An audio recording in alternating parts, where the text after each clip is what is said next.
et tous, bienvenue à Épinay-sous-Sénart, Madame la Ministre. Merci d'être venus aussi nombreuses et nombreux ce matin. Pendant quelques années, nous avons eu quand même le sentiment que l'ensemble de celles et ceux qui travaillent pour les habitantes et les habitants de ce pays n'ont pas forcément été entendus, j'allais dire respectés à la hauteur de l'engagement qui est le vôtre. On peut avoir plein de volontés dans nos territoires, dans nos villes, mais ça ne marchera pas si effectivement on n'a pas le gouvernement à nos côtés. Cette étape, elle est essentielle, ça permet aux élus locaux de s'exprimer de manière claire sur leurs besoins, sur leurs ambitions, et que ce soit partagé dans une démarche constructive avec le gouvernement. Il y a une situation, une réalité sociale, économique très difficile dans tous les quartiers populaires de France et d'outre-mer. Et puis, il y a, du fait de l'instabilité politique, énormément d'interrogations sur la suite des politiques publiques. Cette rencontre à Épinay a réuni celles et ceux qui pensent que les quartiers populaires sont l'avenir de ce pays, qu'il faut continuer d'y investir massivement, intelligemment, en faisant équipe.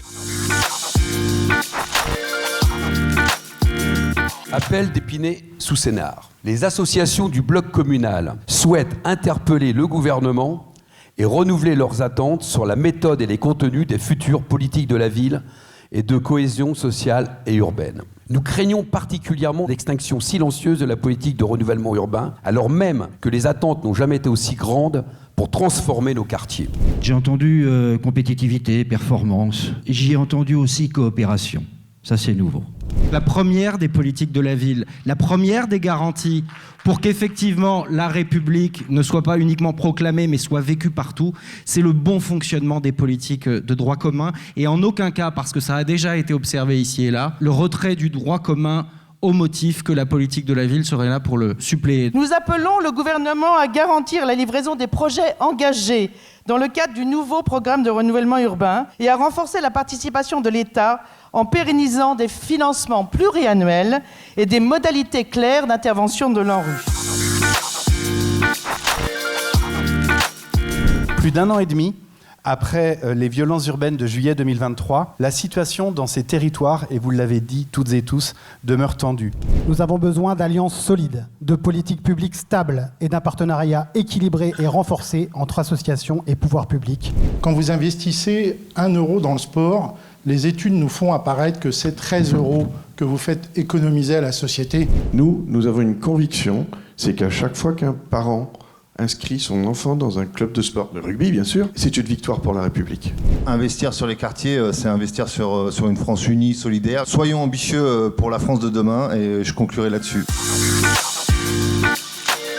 Je débute dès lundi prochain une large consultation qui va s'appeler « Construisons ensemble pour l'avenir de la ville ». La bonne nouvelle que j'ai annoncée aujourd'hui, c'est que le budget a été préservé, c'est que les adultes relais seront intégralement remplacés. Et puis c'est aussi que j'annonce que le prochain comité interministériel des villes se passera le 17 avril à Montpellier. Je leur donne rendez-vous aux élus. D'ici au 17 avril, nous avons déjà des rendez-vous de travail programmés pour co-construire nos priorités et pour que ce comité interministériel soit aussi l'émanation d'un travail avec les élus locaux. Parce que ce qu'attendent les acteurs locaux, les habitants, les associations, les élus, c'est qu'on puisse avoir les moyens financiers et humains de continuer, voire d'amplifier un certain nombre d'actions. C'est à cela qu'elle doit servir le 17 avril à Montpellier le CIV, et nous serons porteurs de ça dans la diversité des acteurs de ce matin.